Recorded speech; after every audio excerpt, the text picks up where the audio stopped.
रत्नवद्बन्धं परं ब्रह्म नराकृते सौन्दर्यसार सर्वस्वं वन्दे नन्दात्मजं प्रपन्नपारिजाताय तोत्रवेत्रैकपाणये ज्ञानमुद्राय कृष्णाय गीतामृतदुहे नमः। वसुदेवसुतं देवं कंसचाणूरमर्दनं देवकी परमानन्दं कृष्णं वन्दे जगद्गुरुं।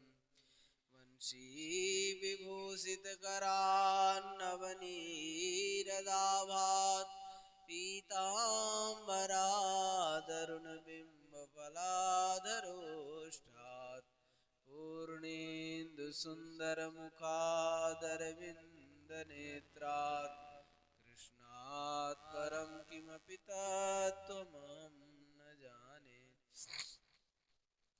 नवजलधरवर्णं चम्पकोद्भासिकर्णं विकसितनलिनास्यं विस्फुरणमन्दहास्यं कनकरुचिदुकूलं चारुबरहाः कमपि निखिलसारं नौमि गोपीकुमारं वन्दे मुकुन्दमरविन्दजलायदाक्षं कुन्देन्दुशङ्खदशनं शिशुगोपवेशम् इन्द्रादिदेवगणवन्दितपादपीठं वृन्दावनालयमहं वसुदेवसूनुं ध्येयं सदा परिभवग्नमभीष्टदोहं तीर्थास्पदं शिवविरिञ्चिनुतं शरण्यं भृत्यार्तिहं प्रणतपालभवाब्धिपोतं वन्दे महापुरुष ते चरणारविन्दं। प्रह्लाद नारद पुण्डरीक व्यासाम्बरीश शुकशौनक भीष्मदाल्म्यान् रुक्माङ्गदार्जुन वसिष्ठ विभीषणादीन् एतानहं परमभागवतान् नमामि।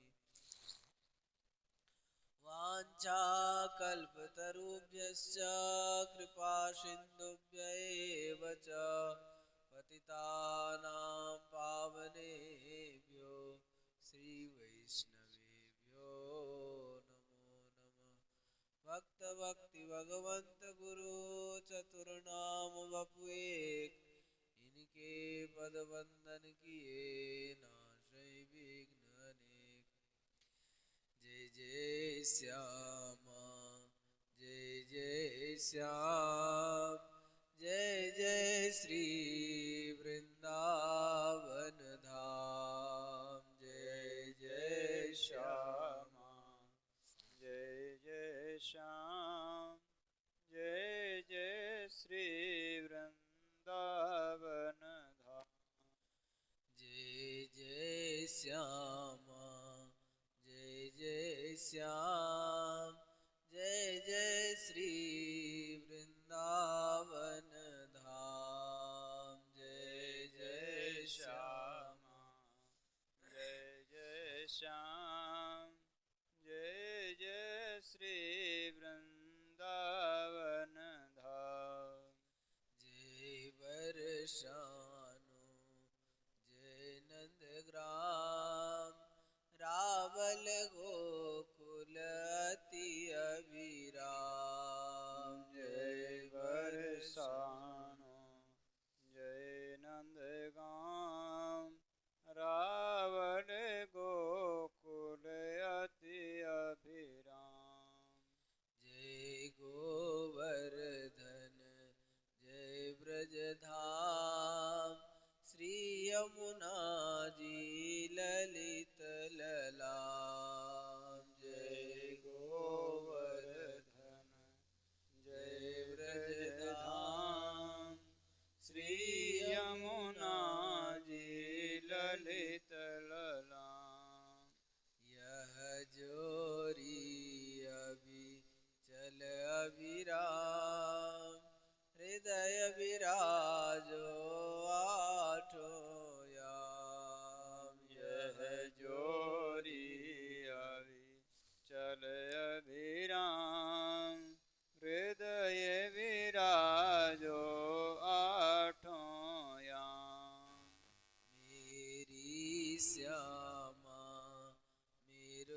श्याम मेरो श्री वृंदावन धाम। मेरी श्यामा मेरो श्याम मेरो श्री वृंदावन धाम। जय जय श्यामा जय जय श्याम जय जय श्री वृंदावन धाम। जय जय श्यामा जय जय श्याम जय जय श्री वृंदावन धाम। जय जय श्री वृंदावन धाम। जय जय श्री वृंदावन धाम। श्री वृंदावन बिहारी लाल की जय। श्री राधा रानी की जय। श्री यमुने रस रानी की जय। श्री ललित लाडली गोपाल लाल की जय। अनंत कोटि सर्व संत महात्माओं की जय। जय जय श्री राधे श्याम। भक्तवांछा कल्पतरु भक्त वत्सल शरणागत वत्सल अहेतु करुणा वरुणालय हमारे ललित लाडली गोपाल लाल जी के अहेतु कृपा करुणा से हम लोग भक्तमाल की चर्चा कर रहे हैं। पूर्व प्रसंग में हम लोग नामदेव जी का चरित्र श्रवण कर रहे हैं।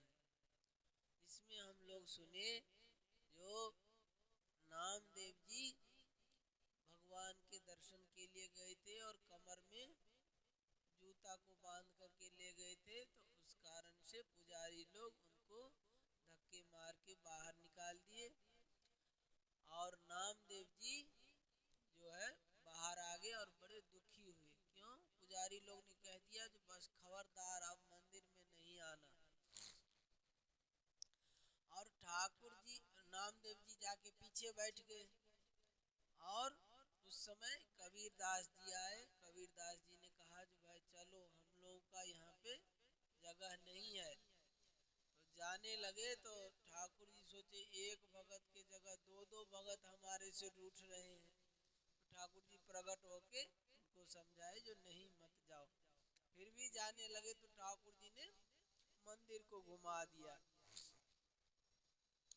मंदिर को घुमाने में ठाकुर जी की कमर चटक गई तो राका बांका के वहां गए इलाज कराने के लिए। ये चरित्र हम लोग श्रवण किए। उसके बाद हम लोग श्रवण किए जो नामदेव जी जो है वहाँ पे उनके नगर में एक सेठ रहते थे बड़े भारी। वो तुला दान किए तो सब ब्राह्मणों को दान दिए।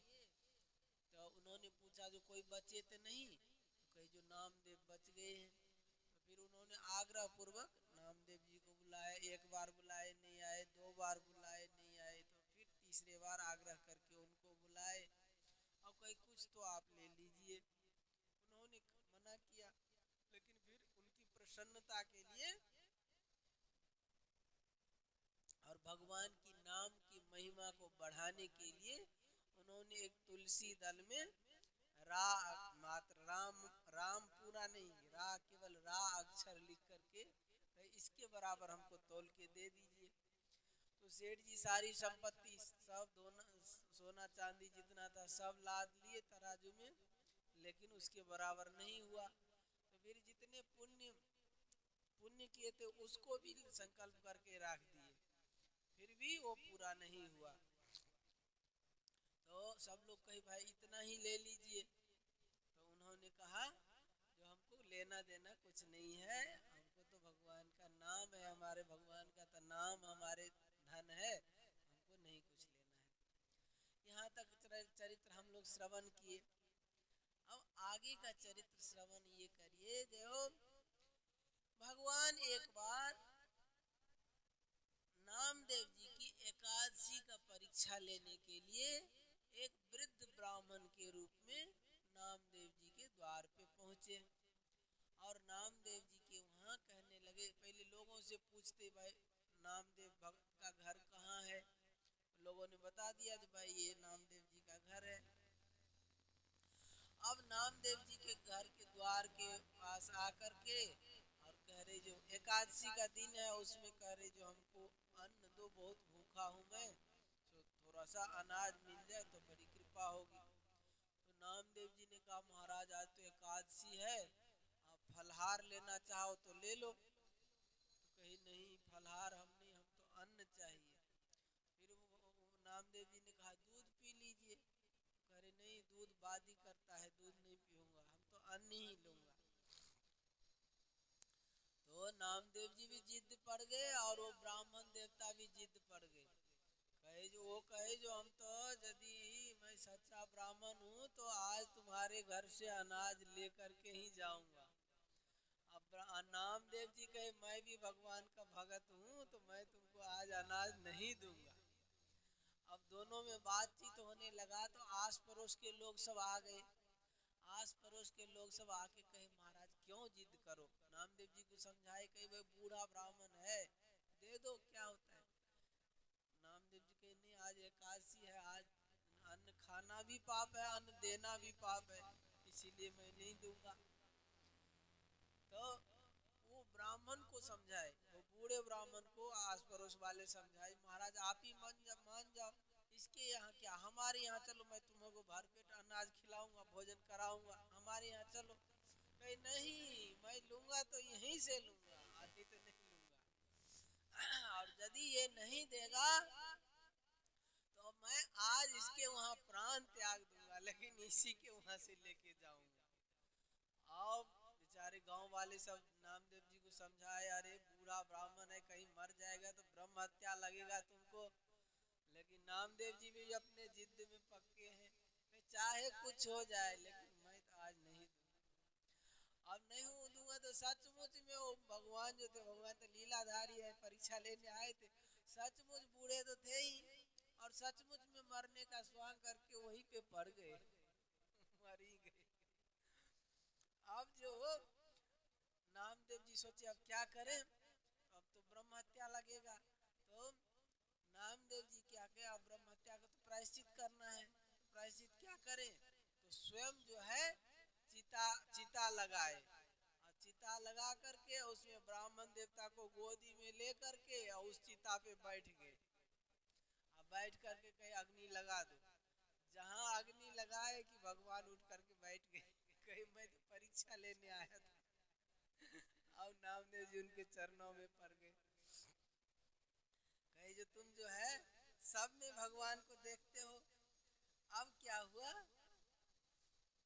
जब चिता में बैठ गया और भगवान ने देखे तो भगवान नामदेव जी भगवान के चरणों में आके गिरे और प्रीतिमय चरित्र देखकर सभी भक्त प्रसन्न हो गए। अब इस चरित्र को देख के गांव वाले आस पड़ोस वाले जो थे वो देख करके बड़ा चकित हुए, बड़ा आश्चर्य हुआ उनको और सब नामदेव जी के चरणों में पड़ के नामदेव जी के भक्त बन गए सब। आगे चरित्र आता है, एक बार एकादशी की मतलब व्रत था, एकादशी व्रत किए थे और उसमें रात्रि की जागरण का महात्म्य है। एकादशी को रात्रि जागरण कर रहे थे नामदेव जी और कीर्तन करने वाले जो थे उनको प्यास लगने लगा, गला सूखने लगा और जहाँ पे पानी था वहाँ पे भूत प्रेत का डर था, तो लोग रात में भूत प्रेत के डर से कोई जाते नहीं थे और गला सूख रहा है लेकिन डर के मारे पानी लेने नहीं जाते। तब जो है नामदेव जी जाकर के गए पानी लाने के लिए। वो पानी लाने गए तो सचमुच में लंबे लंबे प्रेत और अपने साथियों के साथ आकर के सामने में खड़े हो गए। नामदेव जी को घेर करके अपना लीला करना शुरू किए। वो नामदेव जी देख करके बिल्कुल डरे नहीं, कमर से करताल निकाले और वहीं पे लेकर के अपना कीर्तन करने लगे। कीर्तन करने लगे और कीर्तन करके ये पद गाया, क्या पद गाया कि ये आए मेरे लंबक नाथ, धरती पांव स्वर्ग लो माथे। धरती में पांव है, स्वर्ग में माथा है, इतने बड़े बड़े लंबे लंबे और जोजन भरी भरी हाथ, इतने बड़े लंबे लंबे हाथ है इनका। सनकादिक पार न पावे, तैसे ही सखा विराजत साथ। ऐसे ही साथ में सखा सबको लेकर के आए हैं और करे नाम देव प्रभु अंतर्यामी कीनो मोहि सनाथ। ऐसे उस भूत प्रेत में भी नामदेव जी अपने ठाकुर जी को देखे और ठाकुर जी को जब देखे तो ठाकुर जी सचमुच में प्रकट हो गए। प्रकट होके कहे हमको भूत प्रेत में भी हमको देखता है। तो कहे यो माम पश्यति सर्वत्र सर्वंच मयि पश्यति तस्याहं न प्रणश्यामि सच में न प्रणश्यति। गीता जी में भगवान ने कहा ना, जो सब में मेरे को देखता है और मेरे में सबको देखता है, ऐसा भक्त को मैं कभी त्याग नहीं करता हूँ। तो अब नामदेव जी बड़े हंसमुख थे और परम निर्भय संत थे, बिल्कुल डरते नहीं थे, कभी किसी से नहीं डरते थे। तो एक बार क्या हुआ, ठाकुर जी उनको परीक्षा लेने के लिए नामदेव जी भगवान के मंदिर के पीछे जाकर के अपना कीर्तन कर रहे थे। तो उसी समय कुछ बच्चे लोग आकर के शोरगुल करने लगे वहां पे। नामदेव जी ने उनको समझाया, जो कि हल्ला मत करो, हम भजन कर रहे हैं, अपना उनको भजन करने दो शांति से। लेकिन वो नहीं माने और ज्यादा हल्ला करने लगे। तो नामदेव जी वहां से उठ करके अपना चले गए और जा करके एक नदी के किनारे में जाके अपना बैठे, भाई यहाँ एकांत है, अच्छा बढ़िया से भजन करेंगे। करे नदी किनारो गिरि शिखर बाग को स्वदेश, भगवत जन बिल में तहाँ बाढ़े भजन विशेष। कहाँ कहाँ? नदी किनारे, नदी के किनारे और गिरि शिखर पहाड़ के ऊपर और अकेला एकांत जगह में बाग बगीचा में बैठने से भगवान में स्वतः स्वाभाविक भजन में मन लगता है। तो ऐसे ही नामदेव जी वहां जाके अपना भजन करने लगे। लेकिन वहां पे एक लीला ऐसी हुई, जो वहां पे भी एक जो है, परंतु वहां भी ऐसा देखे, एक दिन एक व्याध अपने परिवार सहित 2-4 बच्चा बच्ची पत्नी को लेकर के और कुत्ता भैंस बकरी सबको लेकर के वहीं पे आके डेरा जमा दिए। जहाँ पर नामदेव जी भजन करते थे वहीं पे आके अपना डेरा रख दिया और नामदेव जी के सामने में ही वो सब चिड़ियों को फंसाता, कुत्ता से शिकार कराता, उसका मांस काट काट करके वहीं पे खाता। उनको नामदेव जी को बहुत बुरा लगता है, अरे ये क्या करता है।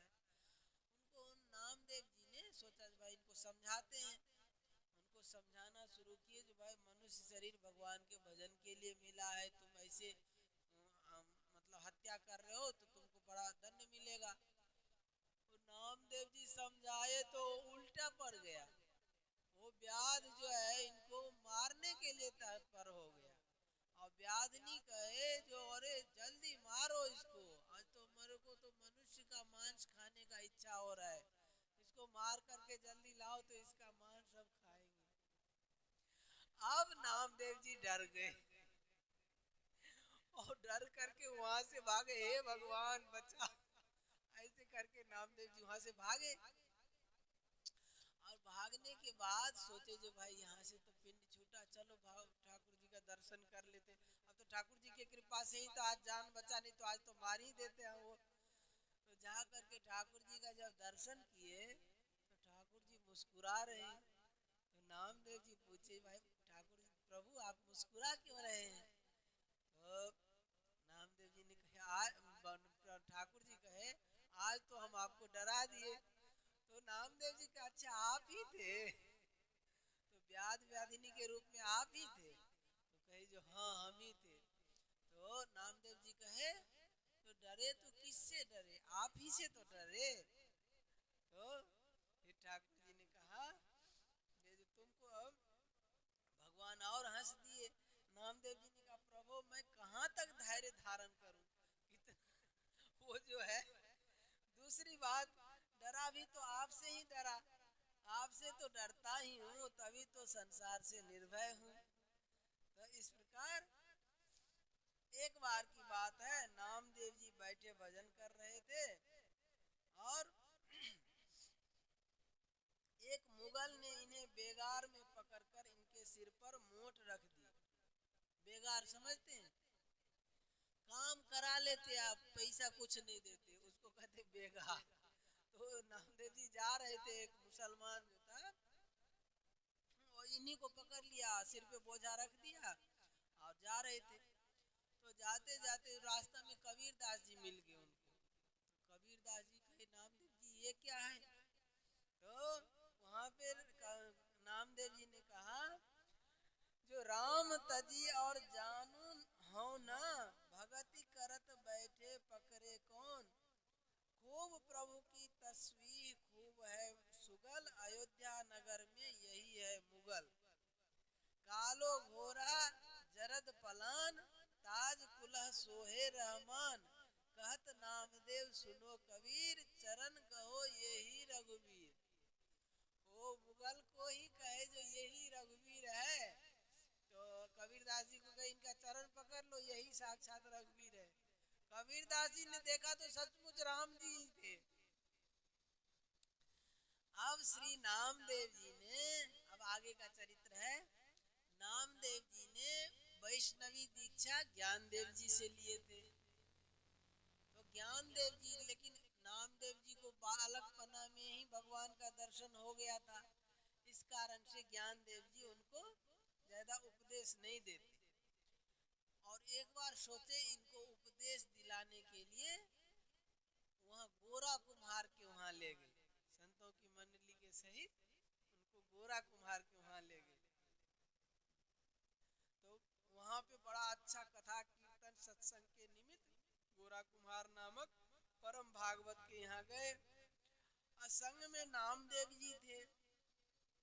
कहावत है कि संत मिलन सम सुख जग नाही, तो संतों का सम्मिलन बड़ा ही सुखावह रहा।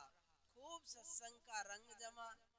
एक दिन गोरा कुम्हार के घर में पड़ी हुई थापी को देखकर श्री ज्ञानदेव जी की बहन मुक्ताबाई थी, उन्होंने कहा जो चाचा जी ये क्या है? तो गोरा कुम्हार ने कहा जो ये थापी है, इससे हम कच्चे और पक्के घड़ा का पहचान करते हैं, जो कच्चा पक्का कौन सा है।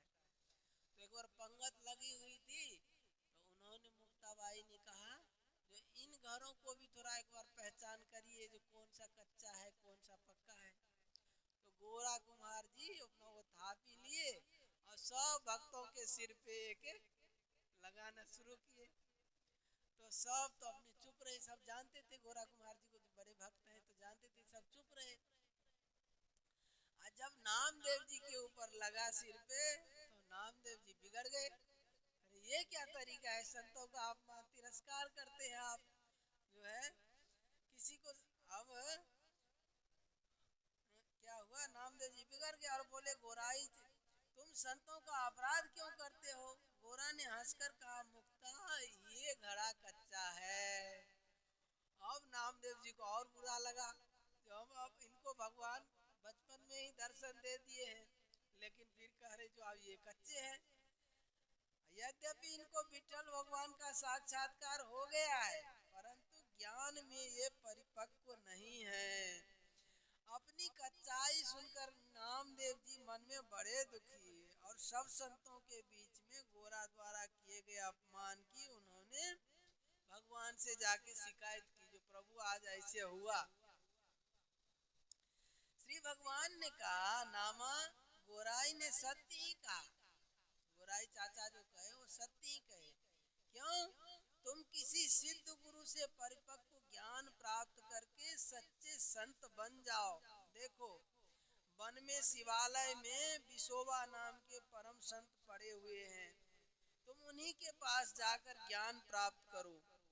प्रभु की आज्ञा सिरोधार्य कर श्री नामदेव जी शिवालय में आए तो देखे कि विशोबा शिवलिंग पर पैर धरे हुए सो रहा है, शिवलिंग के ऊपर पैर रख करके सो रहा। यह भक्त तो किसी प्रकार हो ही नहीं सकता। नामदेव जी ने सोचे ये तो पक्का पूरा नास्तिक है। क्यों? भगवान शिवलिंग के ऊपर पैर रख करके सो रहा है। श्री नामदेव जी से रहा नहीं गया, बोले तुम शिव जी के ऊपर पांव धरकर कितना बड़ा अनर्थ कर रहे हो, आखिर तुम हो कौन? तो श्री विशोबा जी ने मुस्कुराकर कहा भैया मुझे पाप से बचा लो, मैं बूढ़ा जर्जर हूँ, ऐसा जगह पे हमारा पैर रख दो जहाँ शिवलिंग न हो। तो नामदेव जी ने उनके पैर को दूसरे जगह रखा तो वहां ही शिवलिंग प्रकट हो गया। शिवलिंग प्रकट हो गया। वह जहां जहां उनके पैर उठाकर रखते वहीं वहीं शिवलिंग प्रकट हो जाता। यह देखकर नामदेव जी को बड़ा आश्चर्य हुआ। ये जान गए कि श्री प्रभु ने जिनका संकेत किया था वो यही विशोबा जी हैं। वे विशोबा जी यही हैं। अतः ये उनके चरणों में प्रणाम कर दीक्षा के लिए प्रार्थना किए। तो श्री विशोबा जी ने कहा, नामा अब तो तुम्हारी दीक्षा हो चुकी। श्री शिव जी ने यत्र तत्र सर्वत्र प्रकट होकर दीक्षा तत्व ही तो समझाया कि हरि व्यापक सर्वत्र समाना प्रेम ते प्रगट होई मैं जाना। तो यह कहकर श्री विशोबा जी ने नामदेव जी के सिर पर अपना वरद हस्त रख दिया और श्री गुरु कृपा से ब्रह्म तत्व का वास्तविक बोध पाकर श्री नामदेव जी उनके चरणों में प्रणाम कर पुनः पंढरपुर को चले आए। संत सभा के बीच श्री पंढरीनाथ जी ने मुस्कुराकर कहा, अब मेरा नाम पक्का सिद्ध हो गया। क्यों? गुरु से विधिवत दीक्षा लेकर के आ गए, इसी कारण से पक्का पात्र हो गया। जिसका जी चाहे अब परख करके देख ले। ठाकुर जी ने कहा अब जिसका जी चाहे परख करके देख ले। अब श्री नामदेव जी ने एकादशी का निर्जल व्रत करके रात्रि में श्री पंढरीनाथ जी के सामने जागरण किया। पूरा दिन एवं रात कथा कीर्तन सत्संग भजन ध्यान में बीती। प्रातः काल द्वादशी में पारण करने के लिए श्री नामदेव जी ने रोटियां बनाई।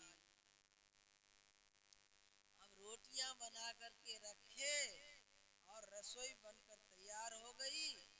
जल लेने गए। इतने भी ही मौका पाकर एक कुत्ता भगवान आकर के और रोटियां को मुंह में दबा करके भागे। वो नामदेव जी उनके पीछे दौड़े घी का कटोरा लेकर के, प्रभु ये रूखा है आपके गले में अटक जाएगा, थोड़ा घी लगाने दे दीजिए, घी लगा लेंगे फिर खाना। अब उन्होंने भगवान के रूप में ही देखा था। तुरंत ही घी की कटोरी लेकर पीछे पीछे यह कहते हुए दौड़े कि प्रभु रोटियां रूखी है, मुझे चुपर लेने दो तब पाओ, वैसे मत भोग लगाओ। इनकी दृढ़ निष्ठा को देख करके कुत्ते से भगवान प्रकट हो गए।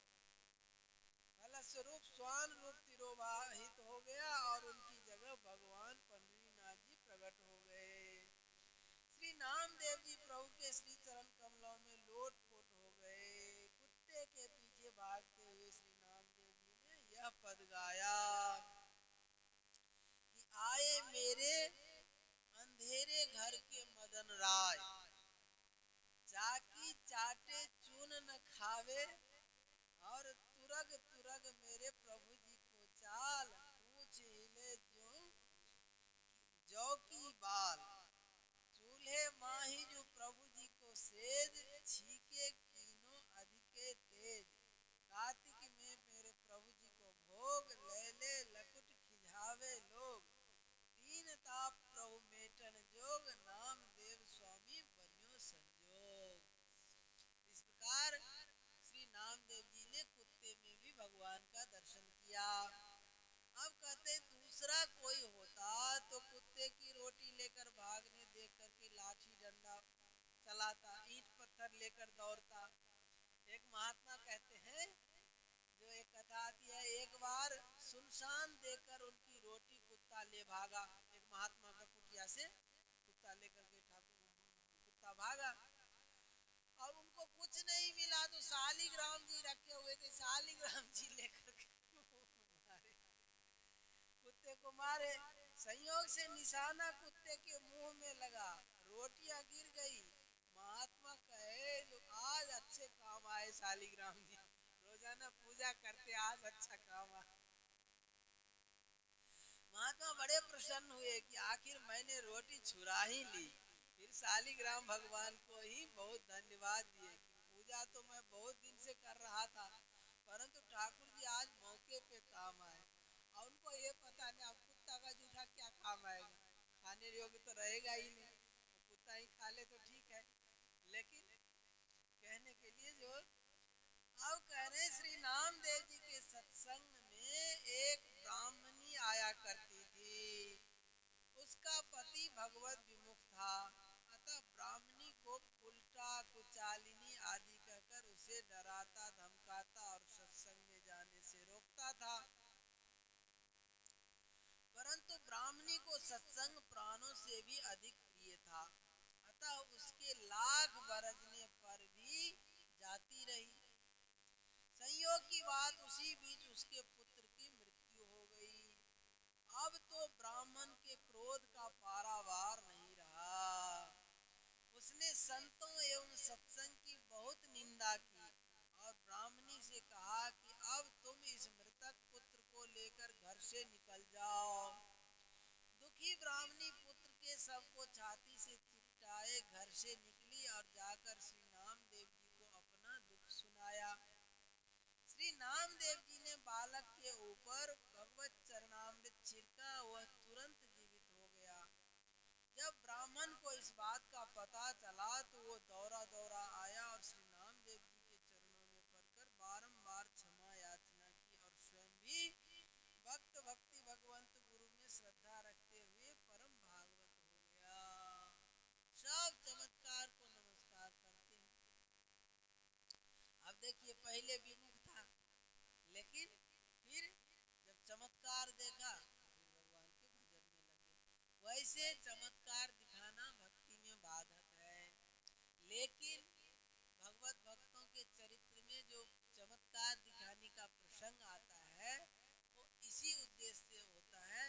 अपना मान बड़ाई प्रतिष्ठा के लिए जो चमत्कार दिखाया जाता है वो तो बंधन का कारण होता है, लेकिन कोई भगवत विमुख को भगवत सन्मुख कराने के लिए जो भगवत चमत्कार दिखाया जाता है वो बाधा, वो उसके लिए निषेध नहीं है। तो अब एक गरीब ब्राह्मण जो श्री नामदेव जी के सत्संग में आया करता था, अपने बेटे के ब्याह में खर्च करने के लिए रुपये की थैली श्री नामदेव जी के हाथ में सौंपते हुए बोला, मेरे पास बस इतने ही रुपये हैं, खर्च अधिक है, लज्जा आपके हाथ में है। श्री नामदेव जी ने ब्राह्मण को आश्वासन देते हुए कहा, चिंता की कोई बात नहीं है, श्री पंढरीनाथ जी सब पूर्ण करेंगे। ऐसा ही हुआ, एक की जगह 4 खर्च करने पर भी थैली खाली नहीं हुई, रुपयों से भरी ही रही। एक श्री नामदेव जी के प्रभाव से सब लोग परिचित थे। एक महानुभाव ने कहा कि आपने वर के पिता की ओर से तो बहुत खर्च किया, परंतु अपनी ओर से तो कुछ दान दक्षिणा दी नहीं। यह सुनकर श्री नामदेव जी ने भगवान का स्मरण किया तो उस समय रुपये और मोहरों की वर्षा हुई।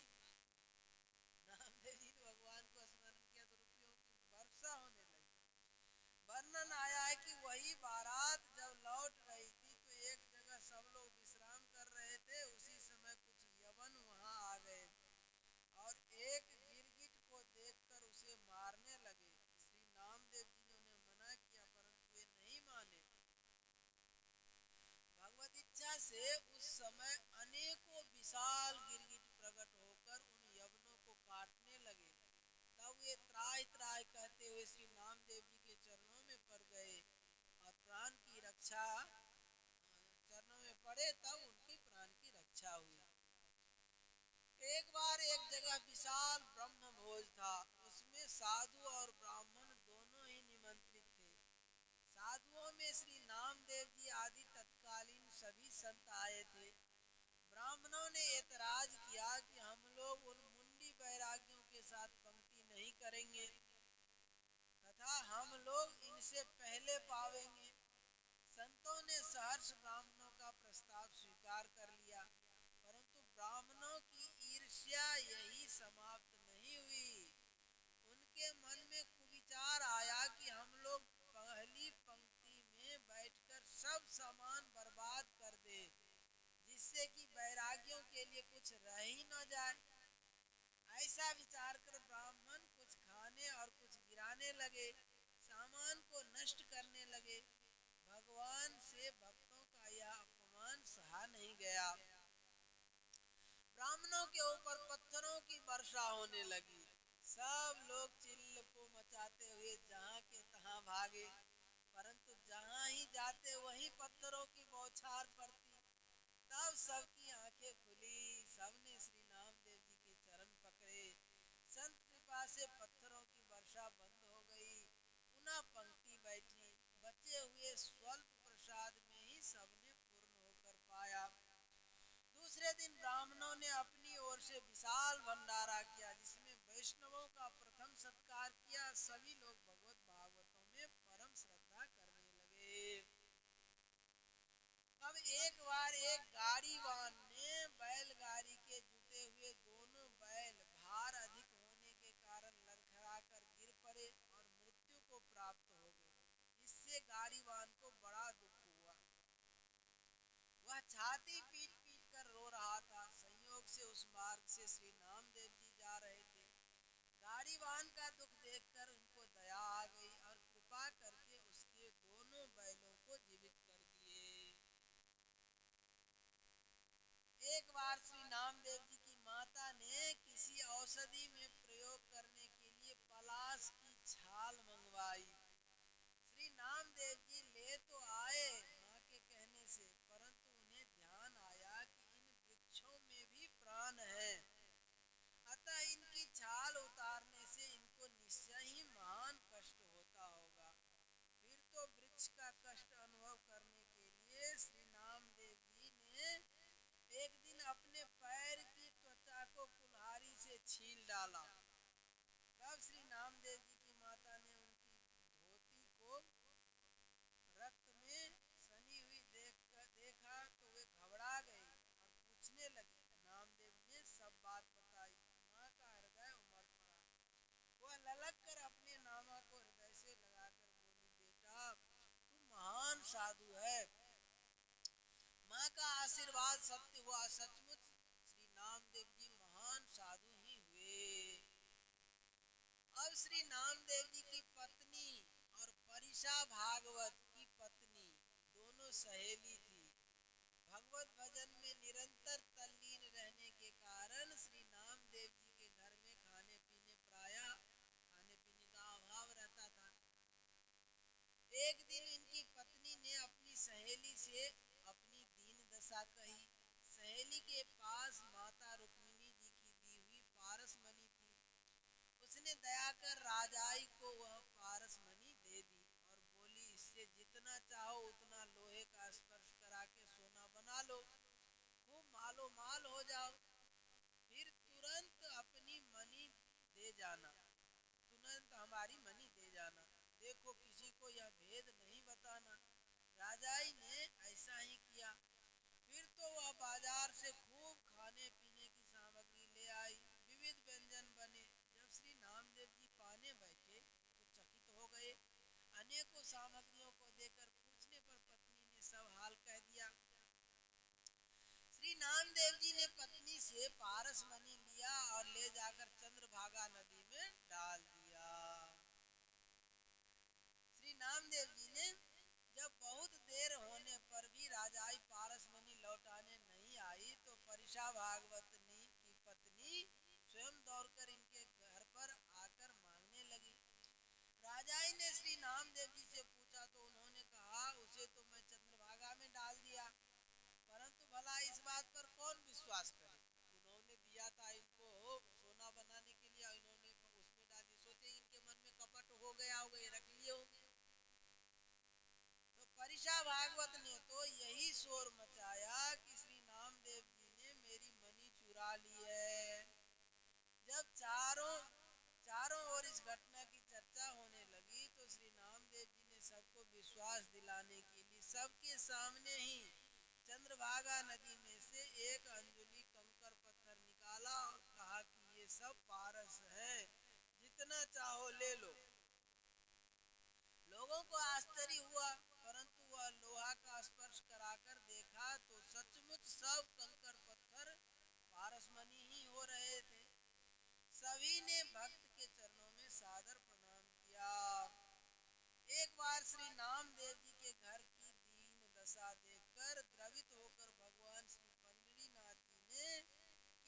सेठ का रूप धरकर और अपने को श्री नामदेव जी का मित्र बताकर मुहरों की थैली घर पर दे गए। जब श्री नामदेव जी को इस बात का पता लगा तो वे भगवत कृपा विचार कर गदगद हो गए और सारे धन के द्वारा विशाल भोज का आयोजन किया, साधु ब्राह्मणों को खिला दिया। श्री नामदेव जी के पुत्र का नाम गोपाल और पुत्री की नाम गोपाली थी। श्री नामदेव सबको साथ लेकर कीर्तन करते। गोपाली श्री ठाकुर जी के सामने बहुत बढ़िया नृत्य करती और कीर्तन के पद गाती। बड़ी होने पर श्री नामदेव जी ने गांव में ही उसका विवाह कर दिया। विवाह के बाद भी वह पूर्ववत नृत्य पूर्वक भगवान नाम संकीर्तन करती। ससुराल वालों को यह अच्छा नहीं लगता, अतः वह गोपाली को विदा कराकर अपने घर ले गए और इतना ही नहीं, उस गांव को छोड़कर दूसरे गांव में जाकर बस गए। श्री नामदेव जी उत्सव आदि के अवसर पर एक बार गोपाली को लिवाने भी गए तो उन लोगों ने विदा नहीं किया। श्री नामदेव जी ने सोचा ठीक ही है, कन्या को तो पति के घर ही रहना चाहिए, परंतु भगवान श्री पंढरीनाथ जी को गोपाली के नृत्य और कीर्तन की याद आती। उधर गोपाली का भी जी ललचाता भगवान का दर्शन करने तथा कीर्तन के लिए। फिर तो एक दिन श्री ठाकुर जी ने श्री नामदेव जी के पुत्र का रूप धरकर श्री गरुड़ जी को घोड़ा बनाकर और उन पर आरूढ़ होकर चले गोपाली को विदा कराने। परंतु वहां पहुंचने पर इनकी किसी ने कोई आव भगत नहीं की, कोई ने जल तक नहीं पूछा। तब ये किसी दूसरे के घर ठहरे। श्री गरुड़ जी को भूख लगी तो बड़े जोर की, परंतु घास चारे का कोई इंतजाम नहीं था, दिख नहीं रहा था। अतः बोले जय जय प्रभु, यह तो संसार है, यहाँ तो लोग चमत्कार को नमस्कार करते हैं, आप भी कुछ कौतुक कीजिए तब काम चलेगा। तो लीला में प्रभु ने तत्काल एक बड़ी मंजूषा प्रकट की और उसमें से निकालकर बहुत बहुत दिव्य वस्त्राभूषण बहन गोपाली तथा उनके परिवार वालों के लिए भेजा। फिर क्या था, स्वागत सत्कार की बाढ़ आ गई। चमत्कार को नमस्कार होने लगा। घर वाले तुरंत लिवा ले गए अपने यहाँ, सबसे मिलना जुलना हुआ। श्री गरुड़ जी तो दाने से ही पूर्ण हो गए, घास खाने की नौबत ही नहीं आई। आने का कारण पूछने पर भगवान ने बताया कि कल श्री पंढरीनाथ जी का महोत्सव है, अतः बहन को लिवाने आया हूँ। गोपाली के ससुर ने बड़ी प्रसन्नता पूर्वक सवेरे ब्रह्म मुहूर्त में ही विदा कर दिया। विदा किया इस लालच से कि जब यहाँ इतना उपहार आया है तो वहाँ जाने पर हमारी पुत्र वधू को कितना मिलेगा, कौन वर्णन कर सकता है। यहाँ पे जब इतना भेंट पूजा लेकर के आए तो घर जाने पर तो कितना देंगे। तो श्री ठाकुर जी पालकी में बिठाकर गोपाली को घर ले आए। जब गोपाली पालकी से उतरकर घर में गई तो स्वयं भी मंदिर में जा विराजे। उस समय श्री नामदेव जी का पुत्र गोपाल बाजार गया था। आया तो बहन को देखकर बड़ा चकित हुआ। पूछा, बहन तू कब आई, कैसे आई? गोपाली ने कहा, गोपाल तू कैसी बात करता है, तुम ही तो लिवा लाए हो। भगवान गोपाल का रूप धारण करके गए थे। श्री नामदेव जी भी भगवान श्री पंढरीनाथ जी का दर्शन करके घर आए और गोपाली के मुख से सब विवरण सुनकर श्री नामदेव जी समझ गए कि यह सब श्री ठाकुर जी की लीला है। तो श्री नामदेव जी की भक्ति का वर्णन कौन कर सकता है, जबकि उनकी दासी जनाबाई की भक्ति अकथनीय है। श्री नामदेव जी के सत्संग में जनाबाई के ऊपर ऐसा प्रेम रंग चढ़ा कि वह निरंतर नाम जपती हुई विभोर ही रहा करती थी। स्वयं भगवान श्री पंढरीनाथ जी उस पर महाभागवती के साथ बैठकर चक्की चलाते। जनाबाई जब चक्की पीसती तो भगवान उनके साथ में जाकर चक्की पिसवाते और साथ साथ कपड़े धोते थे। श्री जनाबाई की भक्ति की प्रशंसा सुनकर परम भागवत श्री कबीरदास जी काशी से पैदल चलकर पंढरपुर गए। श्री जनाबाई का पता लगाए तो पता चला चला कि वह कंडे उपले लेने गई है। जब पता लगाते लगाते वहां पहुंचे तो श्री कबीरदास जी ने देखा कि जनाबाई एक दूसरी औरत से झगड़ रहे हैं। और किस लिए झगड़ रहे? उपले के लिए, वही कंडा के लिए, कि जो हमारी कंडा तुम ले लिए, तुम्हारी कंडा हम ले लिया, इस बात को लेके झगड़ रहे थे। तो उन्होंने कहा, जो जना उस स्त्री ने कहती थी कि तुमने मेरे कंडे चुराए, और वह कहती थी नहीं ये तो मेरे ही कंडे हैं। तो श्री कबीरदास जी की समझ में नहीं आ रहा था कि ये कैसी भक्त हैं, एक छोटे साधारण से कंडे के लिए झगड़ रहे हैं। तो जो तुच्छ कन्नों के लिए इतने बखेरा किए हैं, उन्हें क्या पहचान है कि इनके कंडे चुराए हैं, टोकरी में रखे हुए हैं, सभी कंडे एक से लगते हैं।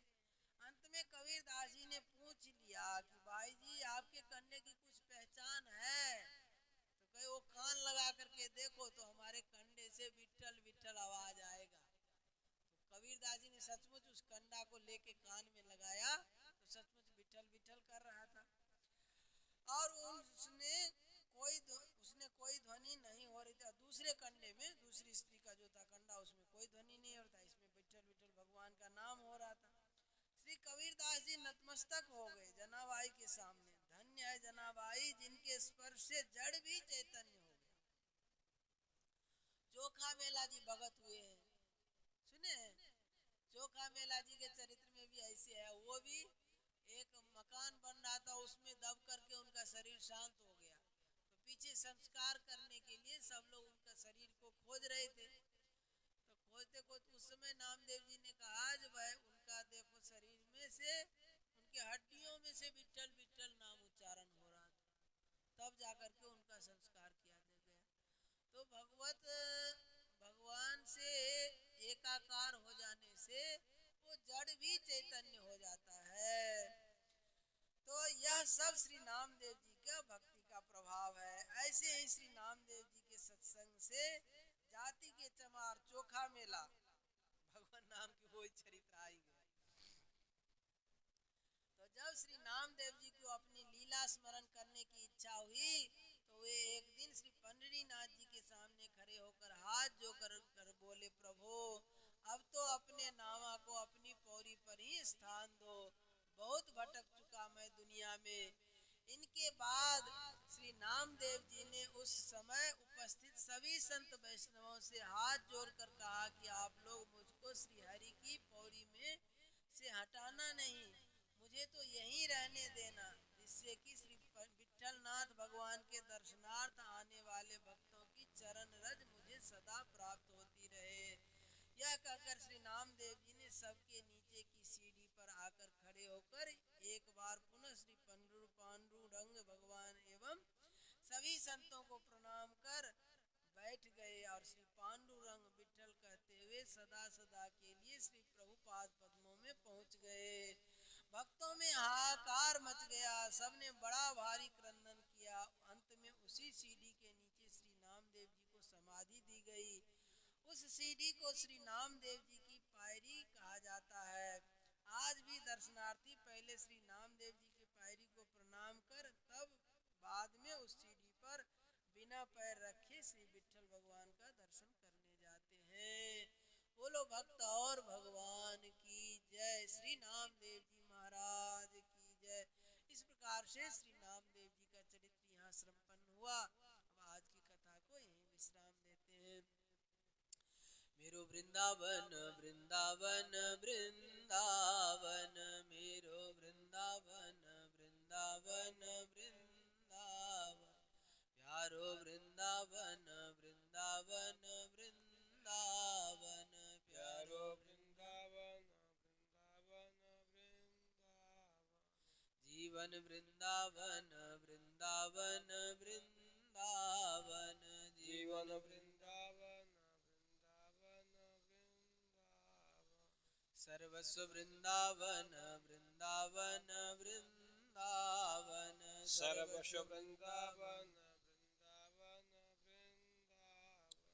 श्री वृंदावन धाम की जय, श्री राधा रानी की जय, श्री यमुने रस रानी की जय। श्री ललित लाडली गोपाल लाल की जय। अनंत कोटि सर्व संत महात्माओं की जय। जय जय श्री राधे श्याम। हे नाथ, हे मेरे नाथ, हे मेरे नाथ, मैं आपको भूलूं नहीं। हे मेरे नाथ, हे मेरे प्राणनाथ, कोई भी आपको भूले नहीं। कोई भी आपको भूले हे मेरे प्यारे, नहीं। हे मेरे प्यारे, हे मेरे प्राण प्यारे, हे मेरे प्राण प्यारे, कोई भी अपने आप को भूले नहीं।